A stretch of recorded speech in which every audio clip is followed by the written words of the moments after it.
ओम अज्ञानतिमिरान्धस्य ज्ञानाञ्जनशलाकया चक्षुरुन्मीलितं येन तस्मै श्रीगुरुवे नमः। नमो ओम विष्णुपदाय कृष्णप्रेष्ठाय भूतले श्रीमते भक्तिवेदांत स्वामिनीति नामिने। नमस्ते सरस्वती देवे गौरवाणी प्रचारिणे निर्विशेष शून्यवादी पाश्चात देशतारिणे। जय श्री कृष्ण चैतन्य प्रभु नित्यानंद श्री अद्वैत गदाधर श्रीवास आदि गौर भक्त वृंद। हरे कृष्ण कृष्ण कृष्ण हरे हरे, हरे राम राम राम हरे हरे। हरे कृष्णा। सर्वप्रथम मैं हिज ग्रेस श्यामादास प्रभु एवं हर ग्रेस निताई सेवनी माता जी के चरण कमल में कोटि कोटि दंडवत प्रणाम करता हूँ। तत्पश्चात यहाँ पर उपस्थित मेरे शिक्षा गुरु हिज ग्रेस राम रतन दास प्रभु एवं हर ग्रेस माधव मणि माता जी के चरण कमल में कोटि कोटि दंडवत प्रणाम करते हुए यहाँ पर उपस्थित प्रत्येक भक्त को मैं उनके चरण कमल में कोटि कोटि दंडवत प्रणाम करता हूँ। और आप सभी भक्तों के चरण कमल में मैं याचना करता हूँ, प्रभु आप मुझे आशीर्वाद दें ताकि मैं भी आप लोगों के साथ भगवान का नाम ले पाऊं। हरे कृष्णा प्रभु।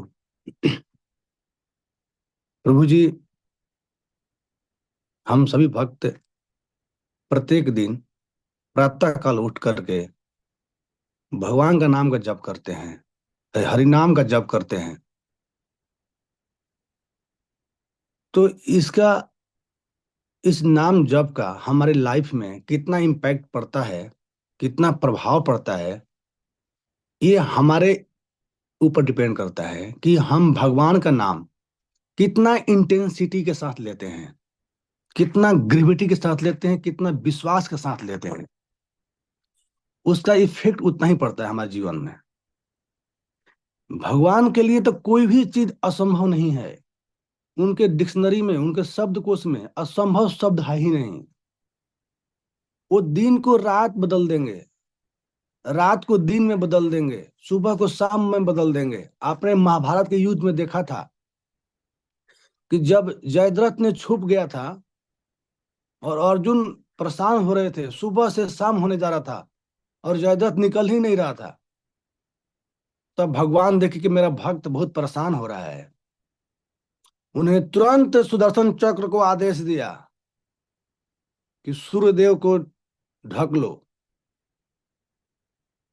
तुरंत आदेश का पालन करते हुए सूर्य भगवान को संध्या काल में बदल दिया गया और जयद्रथ हंसते हुए अर्जुन के पास आ गया। अर्जुन ने समझा कि ये तो संध्या हो गया। वो रथ छोड़कर नीचे उतर गया और अपने प्राण त्यागने लगा। अर्जुन ने बोला, भगवान श्री कृष्ण ने बोला, क्या कर रहे हो अर्जुन? बोला, संध्या हो गया प्रभु, मैं तो अपना प्राण त्यागने जा रहा हूँ। बोला, कौन बोला संध्या हो गया? वो देखो सूर्य देव दिखाई दे रहे हैं। जयद्रथ तुम्हारे सामने बाण चलाओ। तो ये है भगवान श्री कृष्ण। उनके लिए कोई चीज असंभव नहीं है। सब चीज असंभव चीज को संभव में बदल देंगे। एक सेकंड चाहिए उनके लिए।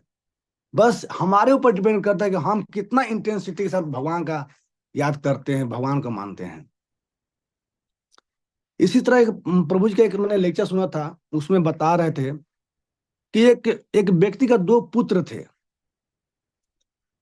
और दो पुत्र थे। एक तो पुत्र बहुत ही बड़ा होनहार था, पिता का आज्ञा मानता था, पढ़ाई लिखाई में बहुत होशियार था। और जो दूसरा पुत्र था वो साधु सेवा में उसका बड़ा मन लगता था। भगवान का नाम लेने में उसकी बहुत मैंने इच्छा थी। साधु संग करता था, साधु की सेवा करता था। उसके पढ़ाई लिखाई में उतना मन नहीं लगता था। इस चीज को देखकर उसके पिताजी बहुत परेशान रहते थे कि ये इस उम्र में क्या कर रहा है, इसको पढ़ाई लिखाई करनी चाहिए थी। ये भगवान का नाम लेने लगा, ये साधु सेवा करने लगा, इसकी रास्ता गलत पकड़ लिया इसने। तो वो बहुत परेशान रहता था, बीच बीच में उसकी पिटाई भी लगा देता था। लेकिन वो जब स्कूल जाता था, कॉलेज जाता था, तो रास्ते में कहीं साधु सेवा होती थी या कहीं सत्संग होता था, वो उसमें ही चला जाता था। वो पढ़ाई लिखाई में उसका उतना मन नहीं लगता था। कुछ समय बीतने के बाद उसके घर वाले भी समझ गए कि भाई इसका तो पढ़ने लिखने में मन लगेगा नहीं। उसने छोड़ दिया और इसकी जो इच्छा थी भगवान की सेवा में लगने लगा। कुछ समय बीतने के बाद उसके राज में जो राजा थे उसका कोई संतान नहीं था। राजा का जब समय बीतता गया तो सोचे कि हमारा मरने पर हमारा उत्तराधिकारी कौन होगा। उसने अपने राज के धर्म गुरु को बुलाया और बोला कि संतान प्राप्ति का कुछ उपाय बताओ। धर्म गुरु ने बोला, यदि कोई कोई भी इंसान मनुष्य यदि अपने जवान बेटे को बलि देता है तो आपका पुत्र की प्राप्ति होगी। राजा ने बोला कि तुम तो अजीबो गरीब इस समस्या का समाधान बता रहे हो। ऐसा कोई भी इंसान है जो अपने जवान बेटे का बलि देगा? ऐसा तो कोई नहीं है। बोला समस्या का समाधान तो यही है। बोला कि ठीक है, पूरे राज्य में इस बात को मैसेज भिजवा दो कि कोई भी इंसान यदि अपने पुत्र को मुझे बलि चढ़ाने के लिए देता है तो मैं उसे मुंह मांगा दाम दूंगा। पूरे राज्य में ये मैसेज को फैलाया गया। कुछ दिन के बाद ये मैसेज उस पिता को भी मालूम चला, उस व्यक्ति को भी मालूम हुआ। तो सोचा कि चलो अच्छी बात है, ये तो मेरे कुछ काम के आएगा नहीं, कम से कम इसे राजा का काम आ जाए और हमारे मुंह मांगा दाम भी मिल जाएगा। वो अपने पुत्र को राजा के पास लेकर चला गया।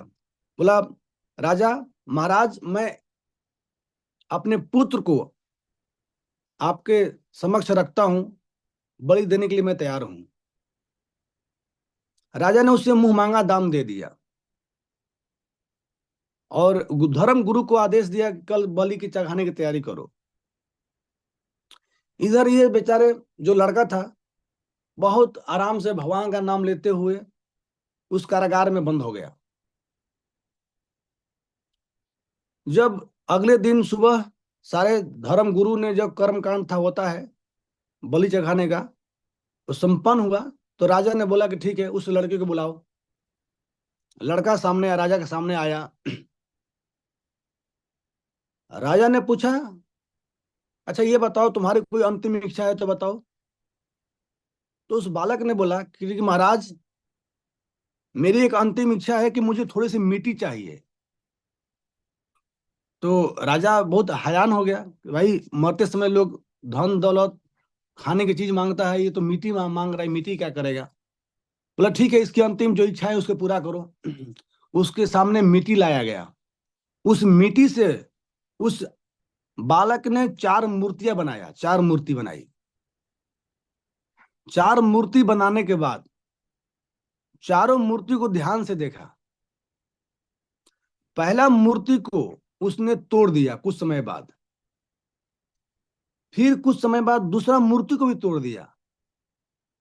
थोड़ी देर बाद तीसरा मूर्ति को भी तोड़ दिया। फिर चौथा मूर्ति को अपने सीने में लगा करके और महाराज से बोला, चलिए महाराज आप मुझे बलि दे दीजिए। इस चीज को जब महाराजा ने देखा तो बोला, मैं बलि तो मैं तुझे बाद में चढ़ाऊंगा, आप मुझे ये बताओ कि ये तूने चार मूर्ति बनाया, चार में तूने तीन मूर्ति तोड़ दिया, एक मूर्ति को गले से लगा के लेके जाने लगा, इसका क्या राज है? उस बालक ने बोला, महाराज इस राज को राज ही रहने दीजिए, आप मुझे बलि चढ़ाइए। बोला नहीं, मैं तुझे बलि नहीं चढ़ाऊंगा जब तक तुम ये नहीं बताते हो कि तूने ऐसा क्यों किया। उस बालक ने बताया कि महाराज, इस संसार में कोई भी प्राणी जब जन्म लेता है तो प्रथम उस प्राण की रक्षा करने का प्रथम ड्यूटी, पर मैं तो यहाँ पर ये देख रहा हूं कि मेरे माँ बाप ही मुझे बलि चढ़ाने के लिए आपको सौंप दिया। इसलिए जो पहला मूर्ति था ये मेरे माता पिता का था जिसे मैंने तोड़ दिया। दूसरी जिम्मेदारी इस राज की राजा की होती है। तो मैं भी यहाँ देख रहा हूँ कि इस राज का राजा ही मुझे बलि चढ़ाने के लिए तैयार हो रहा है, इसीलिए मैं इस दूसरे मूर्ति को भी तोड़ दिया। और तीसरा मूर्ति उस देवी का होता है जब इंसान अपने माता पिता से भी राजा से भी जब उसकी रक्षा नहीं हो पाती है तब देवी देवता को याद करता है। तो यहाँ देख रहा हूं कि ये तो मेरे देवी ही हमारे बलि चढ़ाने के लिए तैयार हैं, इसलिए मैं इनका भी मूर्ति तोड़ दिया। ये जो चौथा मूर्ति जो है ये मेरे ठाकुर जी का है, ये मेरे भगवान श्री कृष्ण का है। और मैं जानता हूं कि जो भी करेंगे ये मेरे लिए अच्छा करेंगे, इसलिए मैं इसका सीने से लगा के मैं जा रहा हूं। राजा ने इस बात सुनकर उसको बहुत सोचा कि ये तो बहुत बहुत ही होनहार बच्चा है, इससे अच्छा मुझे और कोई उत्तराधिकारी नहीं मिल सकता।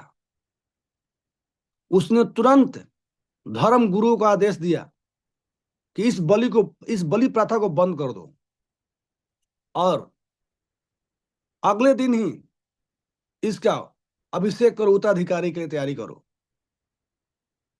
राजा ने उस बालक को गोद ले लिया और उसे अपना उत्तराधिकारी चुन लिया। इस तरह हम देखते हैं कि भगवान में यदि हम विश्वास रखते हैं, भगवान के नाम में यदि हम विश्वास रखते हैं, तो उनके लिए कोई भी चीज असंभव नहीं है। जीवन में जितना भी हमारी लाइफ में परेशानी आती है, उस उस परेशानी में भी भगवान को शुक्रिया करते हुए और भगवान का नाम यदि हम ले पाते हैं, तो ये भगवान की बहुत प्रसन्नता होती है। उनके लिए कोई भी चीज असंभव नहीं है। मैं इसी उम्मीद के साथ मैं आप लोग से आशीर्वाद चाहता हूं कि इतना भी विश्वास मुझे भगवान में बनाए रखूं, ताकि मैं भी भगवान का नाम अच्छा से ले पाऊं। इसी के साथ मैं अपना जपा तक समाप्त करता हूं। दीपक बेहरा प्रभु के आदेश को पालन करते हुए यदि मुझसे कोई गलती हो गया, उसके मैं क्षमा चाहता हूं। प्रभु वक्षा कल्पतरुभ्य कृपा सिंधु एवं च पतितानां पावनेभ्यः वैष्णवेभ्यो नमो नमः। हरे कृष्णा।